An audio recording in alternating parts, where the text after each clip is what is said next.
Bismillahirrahmanirrahim. Assalamu alaikum wa rahmatullahi wa barakatuh. Welcome you once again to tonight's edition of Wednesday Night with myself, United Wadi. Great being with you. We welcome our viewers, our listeners at Salam Media this evening. Now, tonight, there are two issues that we are talking about, and both, ironically, are blasphemy related. In the first hour, we're going to be focusing on India, and we're talking about the BJP spokespeople, the politicians, and also against the background of the blasphemy against Napur Sharma and her derogatory and hateful remarks against the Prophet sallallahu alaihi wasallam, and also looking at India and the reaction of the BJP government. We've seen reaction coming right across the entire world, from the Arab world in particular, where we've seen Indian diplomats being summoned, the talks of boycotts of Indian products. So this has become clearly a major issue. And we've seen even here in South Africa locally, we've seen the reaction. We've seen organizations like the MRN issue certain statements as well, condemning. And tonight we are going to be talking out of India. We've got Dr. Ram Puniyani, who is an independent analyst based in India, and also Dr. Ahmed Jazbhay, who is a senior researcher at the Media Review Network. And right now, we'd like to welcome both our guests who are part of the panel discussion. Dr. Ram Puniyani, good evening to you and welcome to the show. Thank you. Yes, and also to Dr. Ahmed Jazbhay, assalamu alaikum and welcome. Wa alaikum salam, United. Shukran for having me. Yes, first I'd like to start off with Dr. Ram Puniyani, and it is clear what has happened in India has not gone down well, and we've seen the reaction from right across the world. In particular, we've seen what the Arab world has been saying, and looking at India and what could have possibly led to remarks like these being made, blasphemous remarks. We know that Muslims across the entire world will not take kindly to the type of remarks that were mentioned, particularly when it comes to blasphemy, particularly when it comes to the Prophet of Islam. And just to understand politicians, and we understand that the BJP has asked politicians to be responsible in a public forum, but just your analysis on what has happened until now. Yeah, see, I think this is a very unfortunate and sad thing that hate speech, particularly against Muslim minorities, is on the rise. And there have been many organizations, even our holy people, whom we call sadhus, they have been having various meetings in which anti-Muslim diatribes have been plenty, and even the call for genocide, killing of them, has been freely done. And those things went unreprimanded by the Prime Minister himself. Prime Minister never rose a voice against these hateful speeches. So the trend has been rising, and the people, communal people, feel that now it's a free field for them. They can talk their politics and they can do the hate language as it is. Now, coming to Nupur Sharma, now she actually went much beyond criticizing just the Muslims. And I must give a background that in Varanasi, there is a Gyan Vyapi mosque, which was built destroying a part of the temple there by Emperor Aurangzeb around 300 years ago, 400 years ago. Now they are suddenly trying to rake it up, and while cleaning up that, there is this Wazu Khana, where they found one structure which many people say it's a water fountain from which the water comes for Wazu, and other people say that this is a Shivling, the symbol of Hindu god Lord Shiva. So it was on that debate that Nupur Sharma felt that her religion is being insulted by calling Shivling, we call it Shivling, that holy structure. And she felt offended that this is a Shivling and people are calling it a water fountain. So she claims that she got very hurt because of this, and she said things about Prophet Muhammad Sahab, which are totally unacceptable here. Now, when she said this, there was a lot of protest. lot of people told the government that what is going on is unacceptable, and this hate speeches should be curbed, should be controlled by legal means, by moral means, by social means. But nothing was done for 8 to 9 days. 8 to 9 days, the government was sitting pretty, and law was taking no action against this hate speech. Now then, there was a noise coming from Middle East countries. Many Muslim majority countries joined in to say that if these type of things go on in India, and if their Prophet of Islam is humiliated, insulted, and talked in this language, they will break off relations with India at diplomatic level or trade level. And of course, we all know that there are close to 9 million Indians working in those areas. A lot of remittances come to India from that. That India's trade in this region is also very, very much developed. So when they said this, then our government came into action, and that action was also half-hearted. Half-hearted action in the sense the action was taken at the level of the BJP party, not at the level of government. BJP expelled, suspended those two hate mongers, and they said that we have taken adequate action. While the right course of things is that since the government is involved, the government should take legal action under articles. There are plenty of provisions for taking action against hate speech in India. So rather than initiating those actions, the government tried to just put wool in our eyes by saying, okay, suitable action has been taken, they have been expelled from the party. But that is not the action which is needed. Party, that's the internal matter. Party should take action. But what about the level of the government? What about the level of diplomacy? So where is the rule of law? Where is the question of government sitting up and trying to promote a atmosphere of fraternity? So that's where I think government totally failed and has not taken any suitable action against those people. I must add one more thing, that in India from last 30 years, more particularly from 8 years, these people, these communal people, communal I mean those who try to show superiority of their religion and try to humiliate the people of other religion, their strength has been going up because the top leaders themselves many times speak the language of hate. They also speak the language of hate at times and over again. We are very disturbed. All of us who believe in Indian Constitution, Indian nationalism, all of us who believe in fraternity of all people, we are very disturbed. But government, top leaders also many a times speak such things which are totally unacceptable in a civil society, in a society with secularism and democracy. So now we expect that Yes, just sir. not the Thank BJP you for that, party, Dr. Ram. just Now, just to word, bring last word, Dr. Ahmed not just the Jazbhay into the BJP party, discussion. but the government also takes suitable action against them. Thank you. Thank you for that. I just want to bring Dr. Ahmed Jazbhay into the discussion now. Dr. Ahmed, as you hear Dr. Ram saying that, this situation has been allowed to get out of control. And what we're seeing is we see this festering wound that is being continuously opened all the time. And the hate speech that Dr. Ram speaks about, now we've seen it was just a matter of time when we would see the type of blasphemy that had basically occurred last week.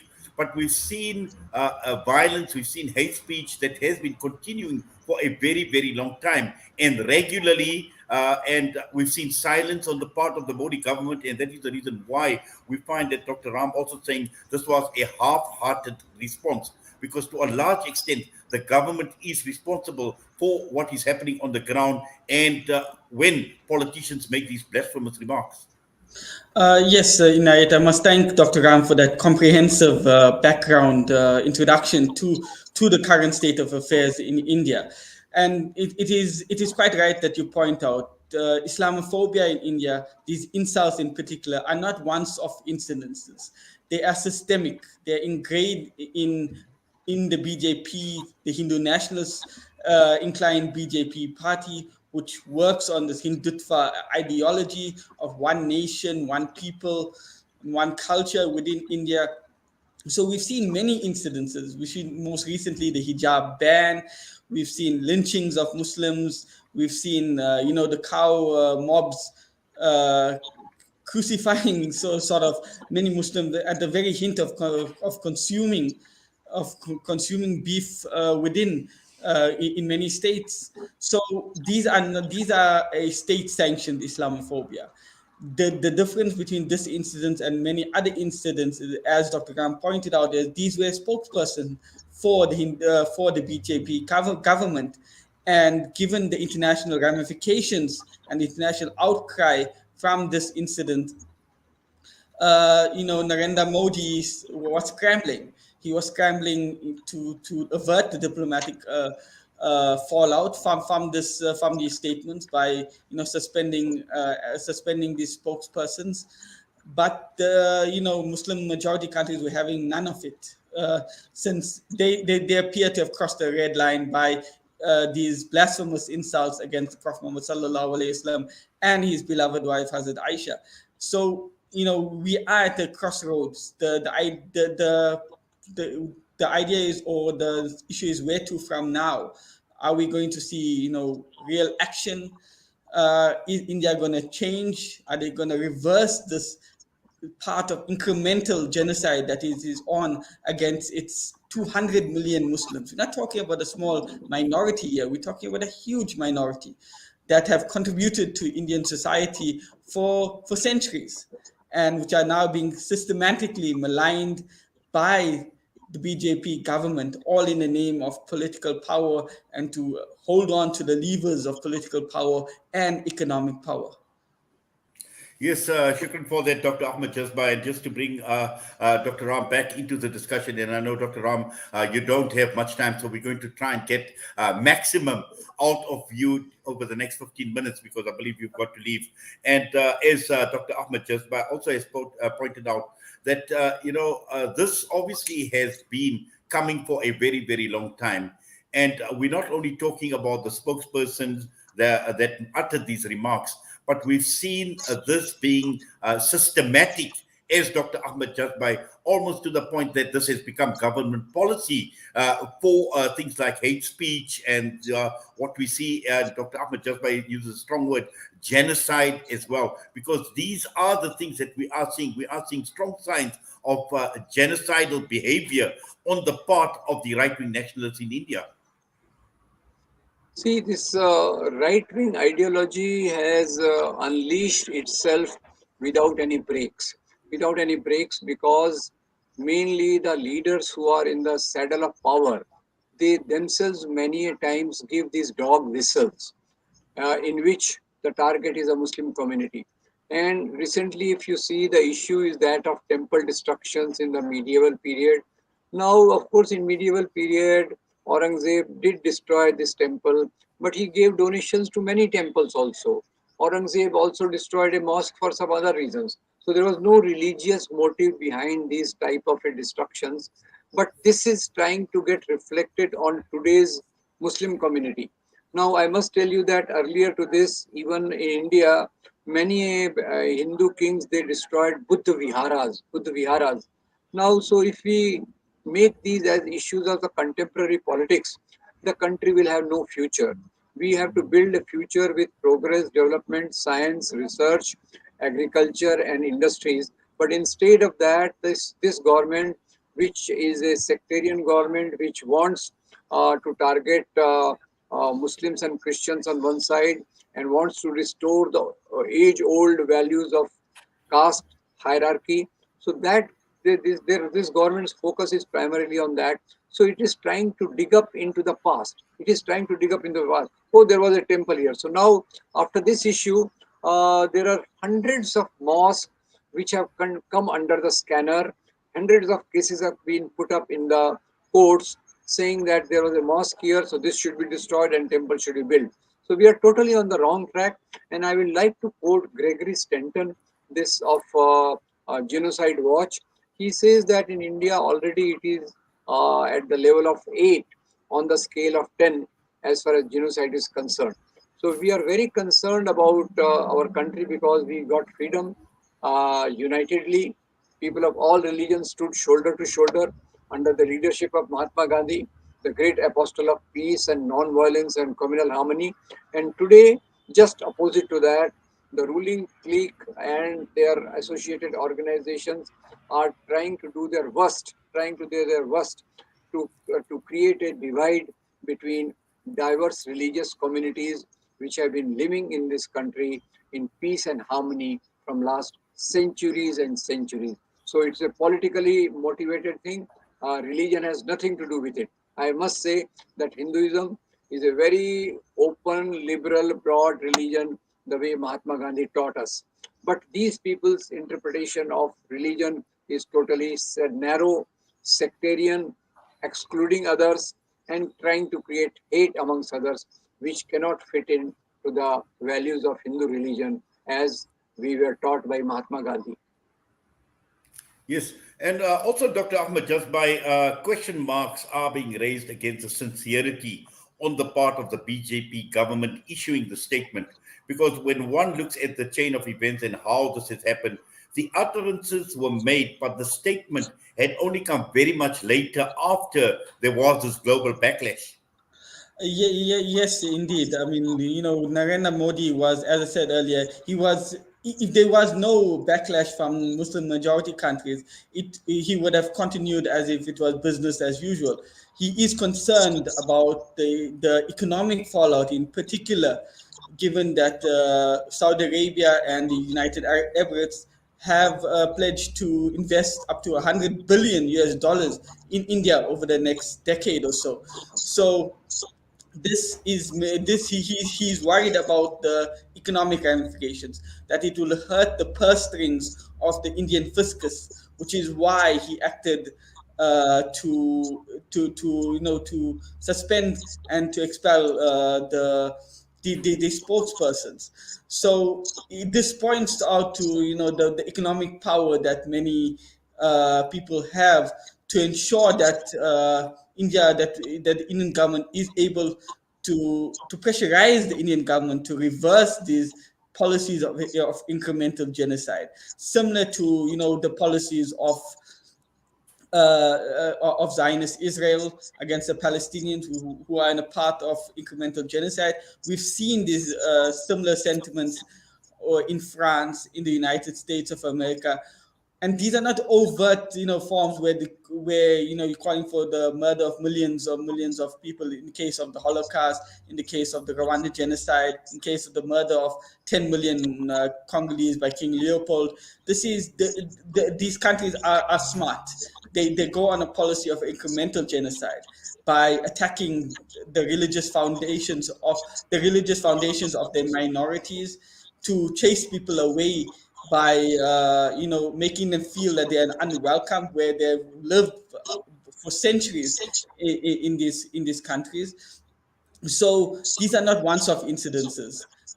And it's important. It shows the kind of action that is needed to reverse these genocidal policies in countries where any minority, and we are talking about Muslims in this instant, but any minorities are feeling threatened, and which they seem appears to be a systematic policies of genocide.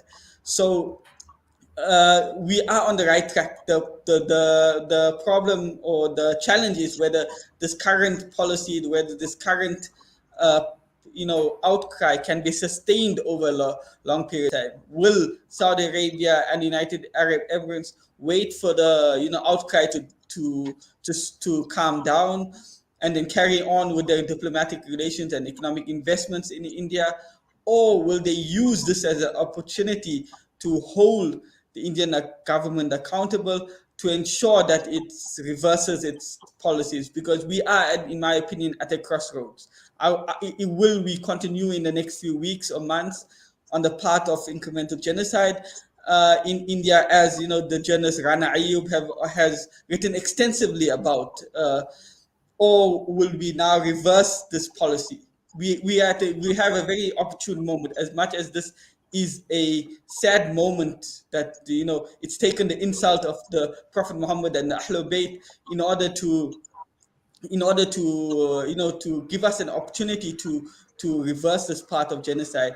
But we have an opportunity to ensure that the Indian government now realizes that it cannot carry on with these policies. Muslims will not be going anywhere, and it does not have the support of the Muslim world in its genocide of Muslims. Yes, Dr. Ram, as Dr. Ahmed mentions, is talking about the crossroads, but also at the end of the day, in this instance, it was clear that a red line was clearly drawn.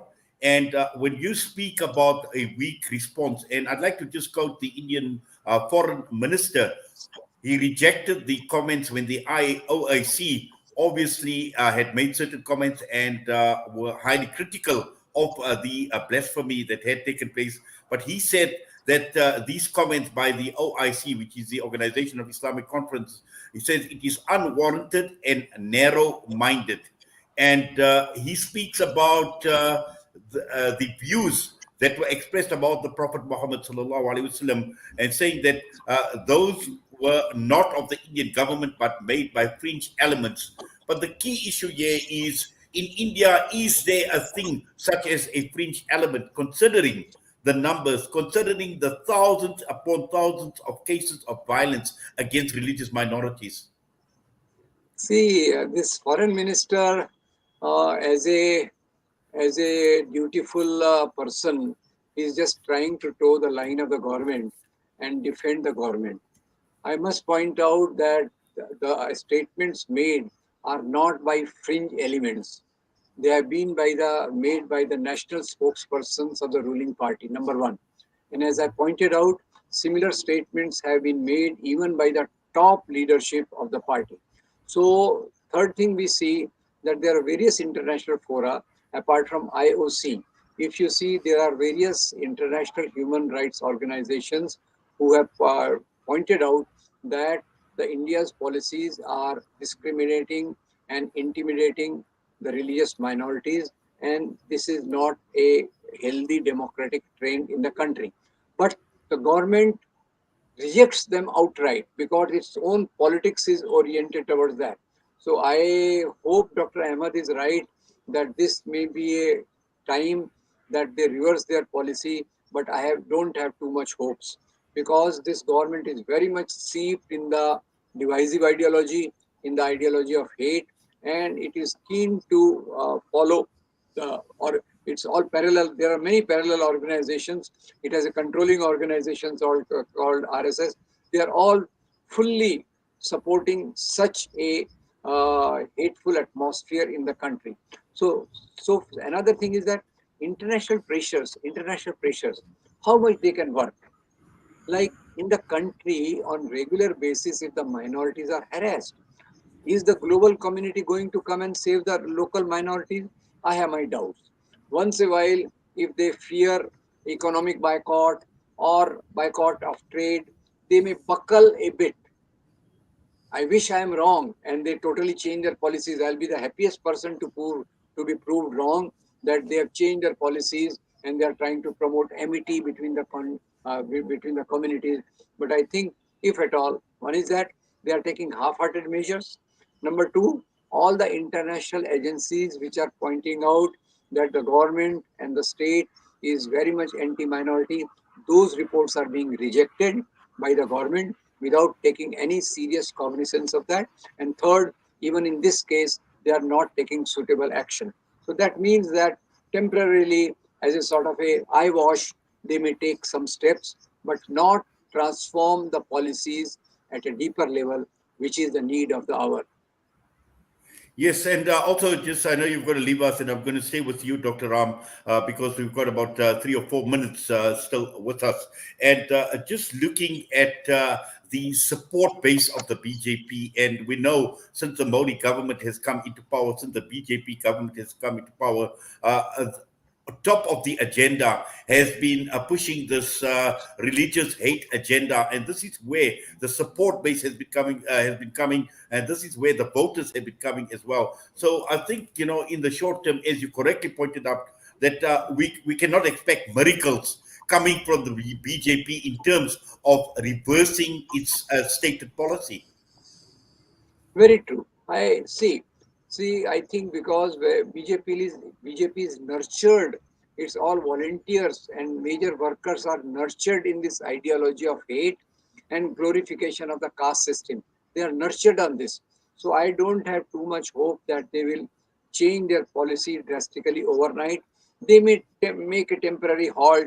They may take few steps back and then come back to their deeper agenda, which they have been unfolding in last many years, last many decades.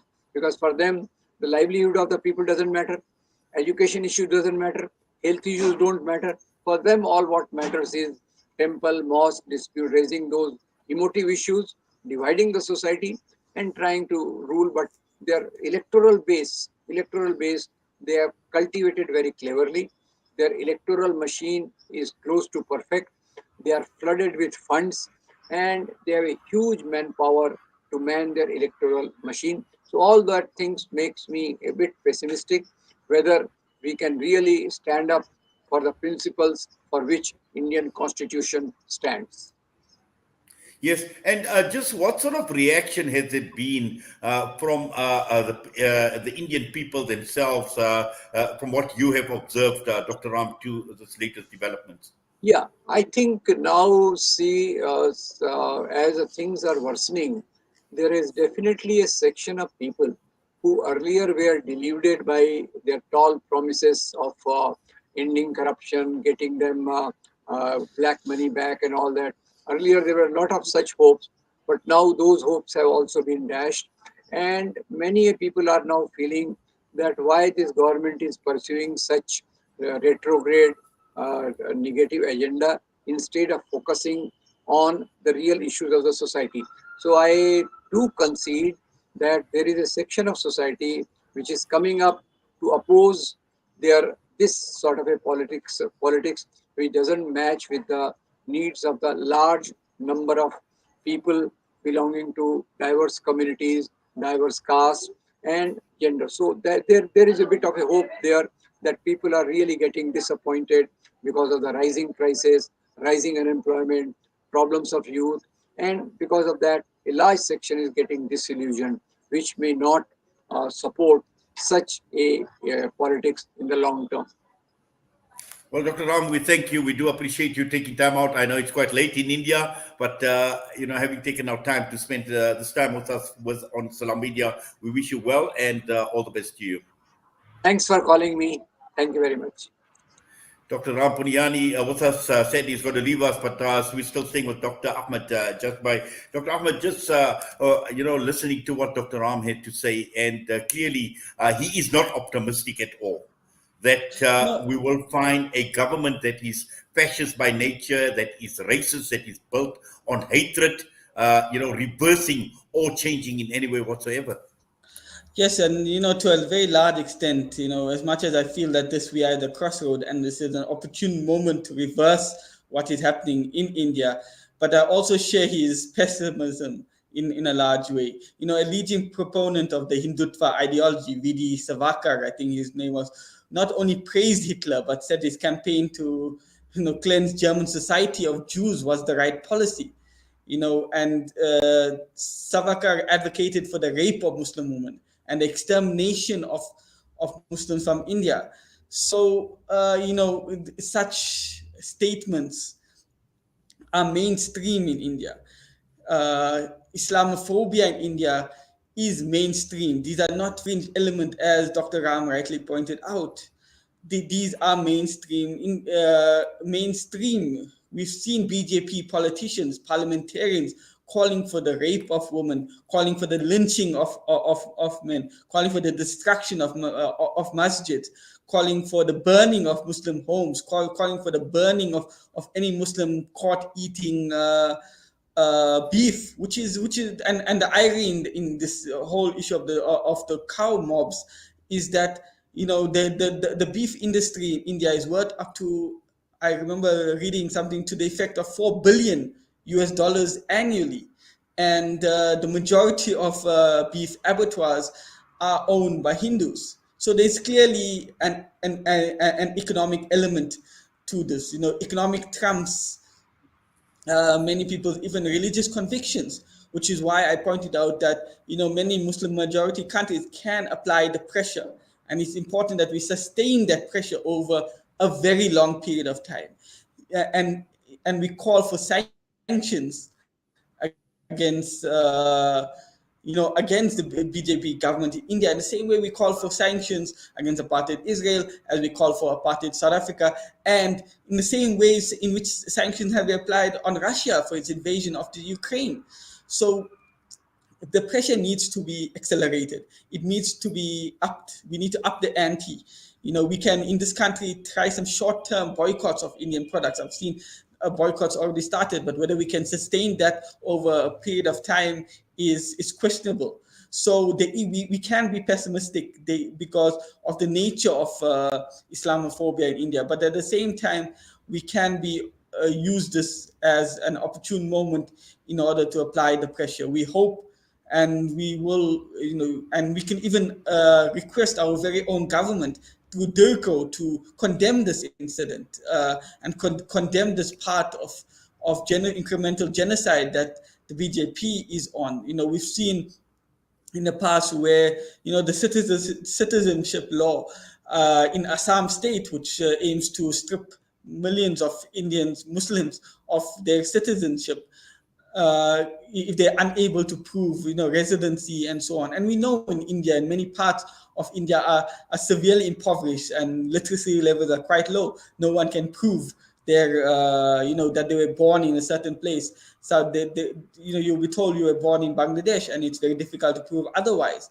So we've seen this carry on, and it is a pressure that brought apartheid to an end in South Africa. It is pressure that brought about the end to the Rwandan genocide, and it is pressure that can force. I think it just froze for a second. What we're going to do is we're going to go for a quick break, and we're just going to try and just sort out the problem. But we're just going to put you on hold.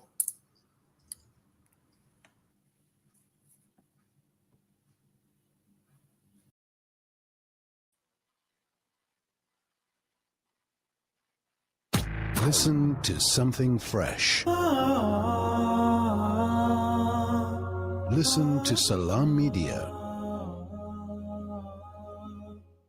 For a long time, we've lived in a centralized world where institutions held the all-important data and confirmed all transactions. Those times are over. Welcome to Libertas Group, a blockchain development company boasting an ecosystem that continually redefines the way we do business. Our blockchain is decentralized, making it immune to hacking or alteration, putting the power back in your hands with no middleman so you can focus on the growth of your business.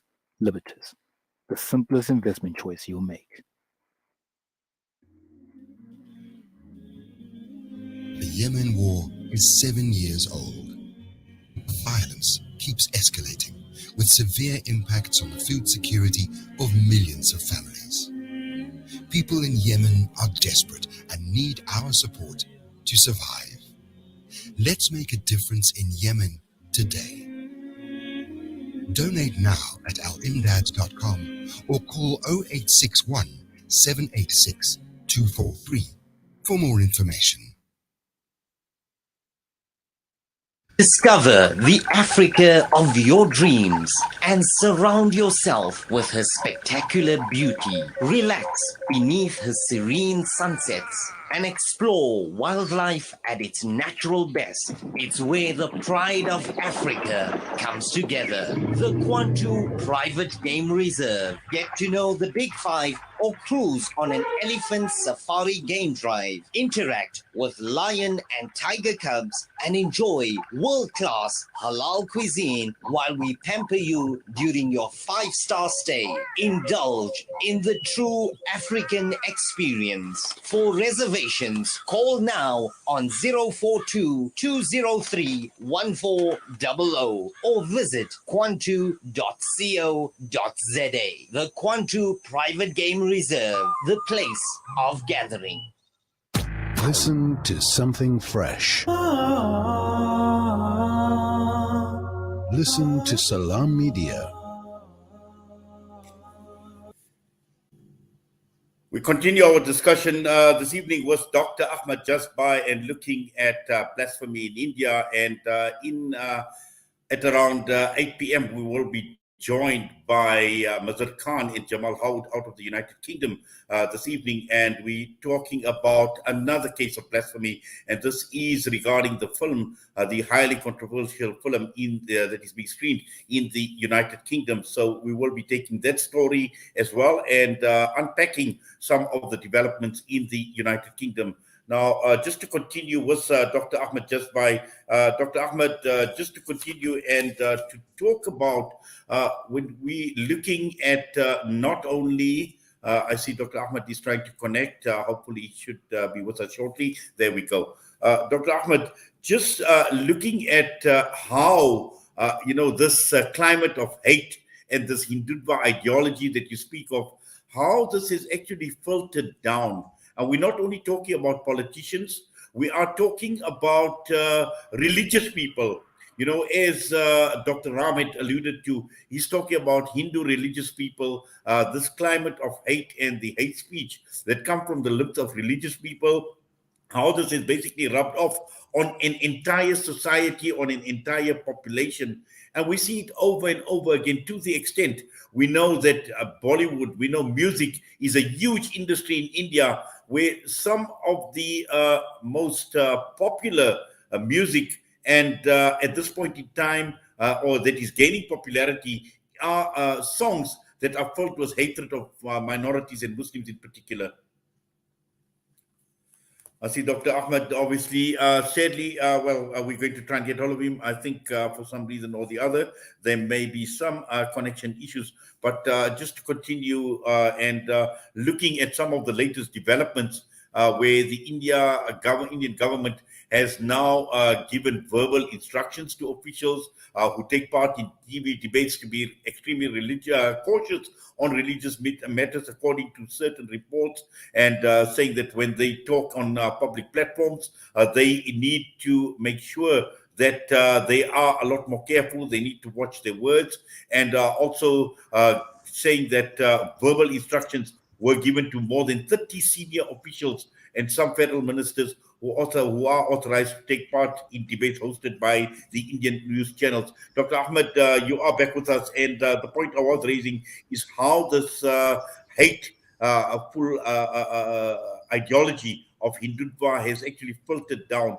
to religious people, to people on the ground, to the extent, and I mentioned the music industry in India, which is a huge industry. It's a massive industry, and music is like a religion to many of the people in India, where we find that even the most popular songs at this point in time in India are songs that carry this hate message, or this Hindutva policy of hatred.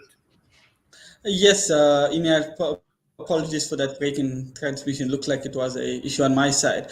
But getting back to your issue, the Hindutva ideology has permeated all parts of Indian society, and Bollywood being the most popular and being the most powerful part of Indian society, which is why when I think it was Benjamin Netanyahu visited India a few years ago, we've seen him, being with a number of Bollywood stars. They do realize the power of Bollywood, and we've seen Zionism and Hindutva merge in many respects, and they're taking a major part out of the Zionist playbook as to how to make these hateful ideologies permeate all aspects of society, particularly Bollywood, movies, the music industry, and so on.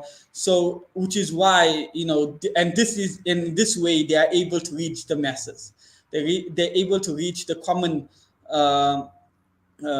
man, in the villages, in the cities, in the rural areas.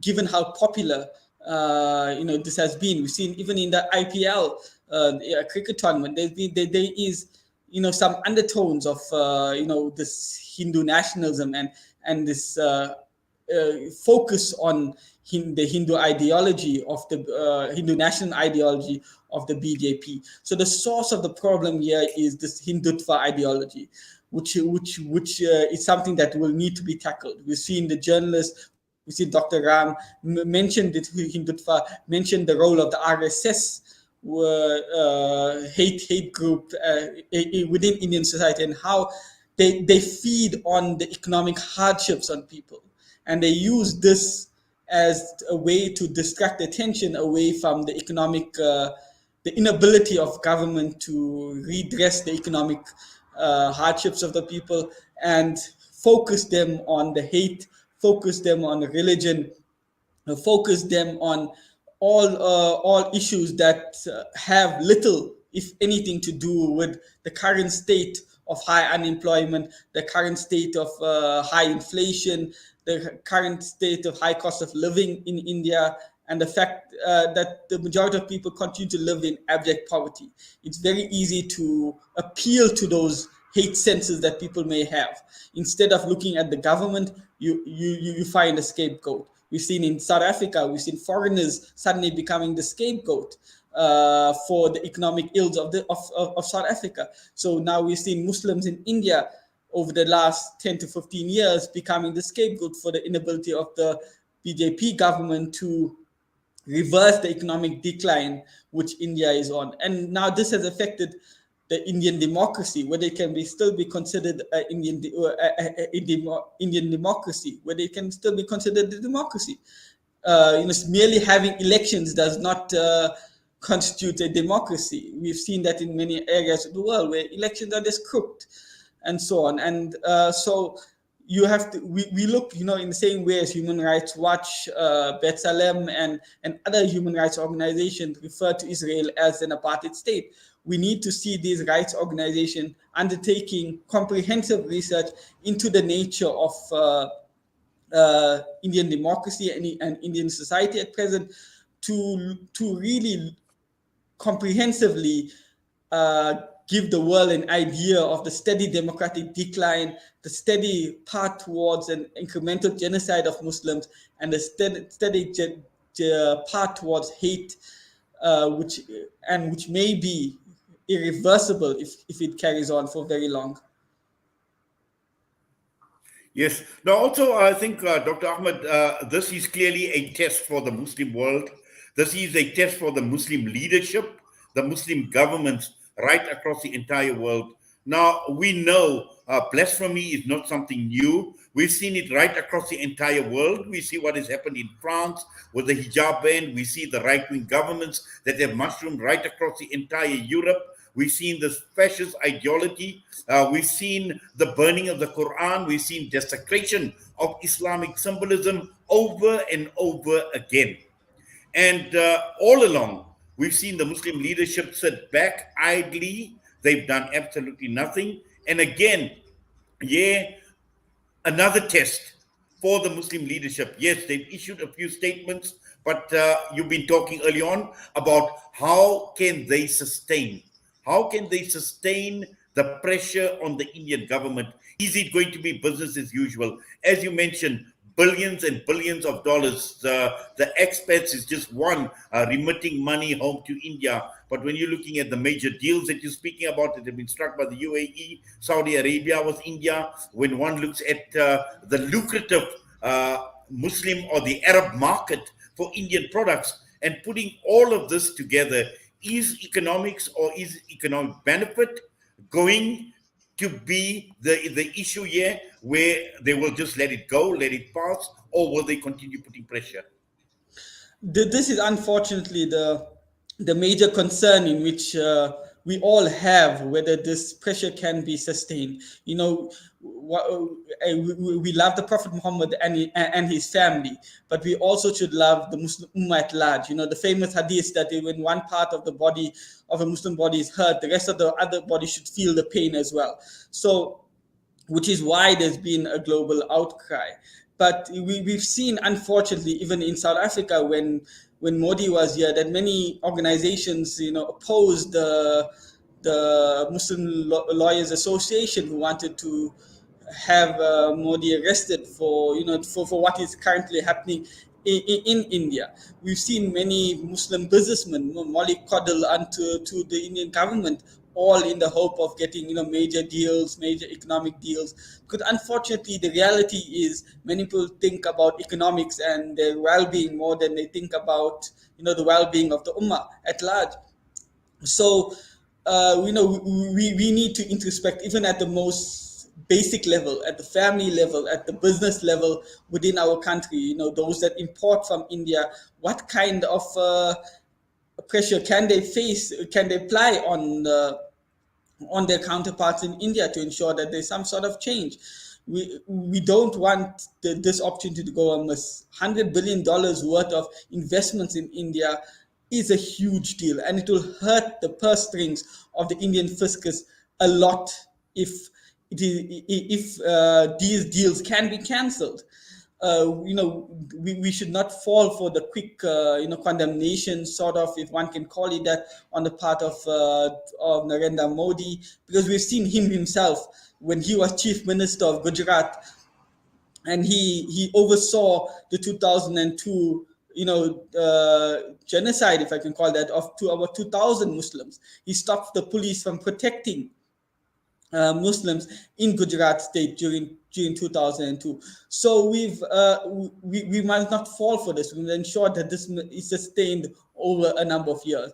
That if Saudi Arabia, unfortunately, Saudi Arabia and the United Arab Emirates don't have a stellar record of human rights and the protection of Muslims and Muslim rights around the world. But if they have an ounce of pride in the Muslim Ummah and they profess love for the Prophet Muhammad, they would ensure that they leverage their economic investments in India to ensure that that this incremental genocide is reversed. It is, and this is where we can make the biggest difference. That the buying power of the Muslim Ummah, the Muslim countries, is where we can make the biggest, dent and pressurize the Indian government. The UAE has, in particular, and Saudi Arabia has a number of expats. I mean, you go to the Haram, the majority of those cleaners and so on are from India. So we can ensure that you leverage these, what you have, to reverse the situation, to at least put the brakes on. We can be pessimistic, and we understand this pessimism, but we also must ensure that we have some sort of strategy in place.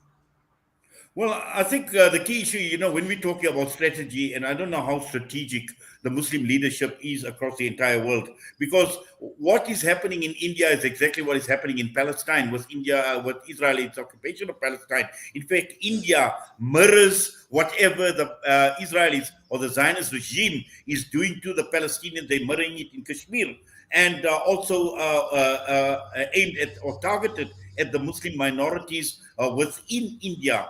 And how does Israel get rewarded? Israel gets rewarded with friendship. And obviously, when we see what has happened with the likes of the UAE, Morocco, Bahrain, normalization of ties, and those things. And that is the way Israel has been rewarded by some of these countries. And again, this raises a question as to whether the OIC, its response, and those that have condemned, is it just empty rhetoric? And this is where I think the biggest problem lies, actually, because this is where the Muslim Ummah, that is 1.6 billion strong, are handicapped to a large extent because the leadership is not strong enough. Yes, I mean, Modi has been emboldened by his special relationship that he holds with Gulf Arab countries, with Mohammed bin Salman, with Mohammed bin Zayed. He's been emboldened by his friendship and the relations that he has with the Israeli government, whichever it was, whether it's Naftali Bennett, whether it's Benjamin Netanyahu. He holds this very special and close relationship, and he was emboldened by the right-wing nationalist government in the United States under Donald Trump. The present government is no better. So he's been emboldened, and the BJP has been emboldened by their relations. So, which is why Dr. Ram earlier said that he was very pessimistic. But this, as I said, is a moment in which we can ensure that we put the brakes on, and not to allow ourselves to slip into eternal pessimism on the part, given that there's a failure of leadership in the Muslim world. And but to pressurize our various governments, to keep the pressure on.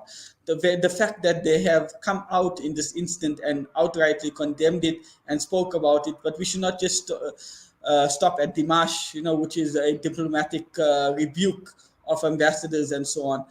And this is what we have. The buying power of the Ummah, is huge. Unfortunately, even the Indian embassy in this country, in South Africa, sponsors a lot of Hindu organizations and so on, which themselves are increasingly taking up a anti-Muslim stance in this country. But it's up to the leadership. We've seen strong statements, especially from the Qatari Deputy Foreign Minister, who spoke about systemic Islamophobia in the country, and we will see. Hopefully some action on that part. Many of these countries unfortunately know that 1.3 billion people are a lucrative market in order to not to exploit. And if they really care about the Muslim Ummah, they will ensure that they use this as leverage. Well, certainly. Now, just talking about using it as leverage, and we've seen the BDS movement and how the BDS movement has grown over a period of time, targeting Israel, targeting the boycott of Israel products, and we've heard it over and over again from particularly activists who are fighting for the cause of Kashmir, who are fighting for the cause of the Muslims in India, that why is this not being extended to a country like India? I think that's a good question, Inayat. And the BDS has been focused on the chief, enemy of the free world, which is Israel, and rightfully so. And BDS, certain BDS aligned organizations have spoken out about this, but the difficulty is getting people aboard into including the Indian government as targets of boycott campaigns. I've seen recently over the last 2 days that certain organizations, not BDS in particular, but certain other organizations have attempted to start boycott campaigns. We shouldn't only rely on BDS and so on, but this is something that we will have to engage with various organizations such as BDS, such as other organizations activist organizations that work in the space of social justice, that to include the Indian government on their radar. We shouldn't stop at Israel. We should not stop at the United States. We should not stop against the French government. We should continue until we should continue to the Indian government to ensure that this can be reversed. So that BDS, there needs to be more engagement on this. Unfortunately, this is one element in which the community has been lacking, right? Unfortunately, and it is something that we will have to call out for, and on the individual to lobby various governments, to lobby, various governments and societies and groupings to apply pressure, because there's nothing more.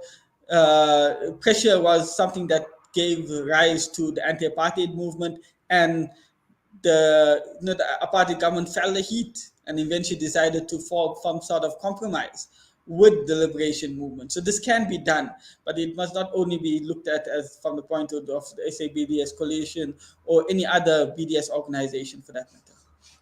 Yes, and just finally, Dr. Ahmed Jazbhay, I see the MRN has issued obviously a statement condemning what has taken place in India, and just looking at media and the role of media, particularly in a situation like this, because we've seen obviously because we've seen right across the world, we've seen the Arab countries issue statements. So some of the mainstream media are carrying this story. Otherwise, it would have just disappeared under the radar. But again, putting pressure on media, and I think that is absolutely important. I think that that's critically important. We need to get this within mainstream media as well, within South Africa, mainstream media around the world. Unfortunately, mainstream media tends to stay away from these sort of things because it, especially in South Africa, because it deals with a minority community. We've seen even with the Reverend Frank Chikani's return from Palestine last week. Not many, or if any, mainstream media television station in particular covered that story and his rebuke of apartheid in Israel. So we have to ensure that that these get more and more prominence. We've seen certain media organizations, such as the Washington Post, carry the articles of Rana Ayyub, who has been writing quite bravely about India's slide to democratic slide for many years, and has been warning the world for many years. And it's important that we build on this momentum going forward, because the media has a major role to play in arresting the decline. You see many right-wing media will be quiet, or will get those that are sympathetic towards India on its platforms. But we need to ensure that we counter the narrative. The narrative needs to change. Once the narrative changes or shows signs of changing, we'll see the situation in India changing. Well, Dr. Ahmed Jazbhay, Jazakallah khairan so much for that. We do appreciate you taking time out, spending your time with us in the company of Salam Media, our listeners and our viewers, and we wish you well, inshallah. Assalamu alaikum wa rahmatullahi wa barakatuh. Wa alaikum salam wa rahmatullahi wa barakatuh. Dr. Ahmed Jazbhay with the Media Review Network with us this evening. The time is just gone 2 minutes to 8 p.m. and we're talking blasphemy of another kind. We're talking about the movie Lady in Heaven. It has obviously created huge protests in the United Kingdom. When we come back, we'll be joined by Mazhar Khan and Jamal Howard.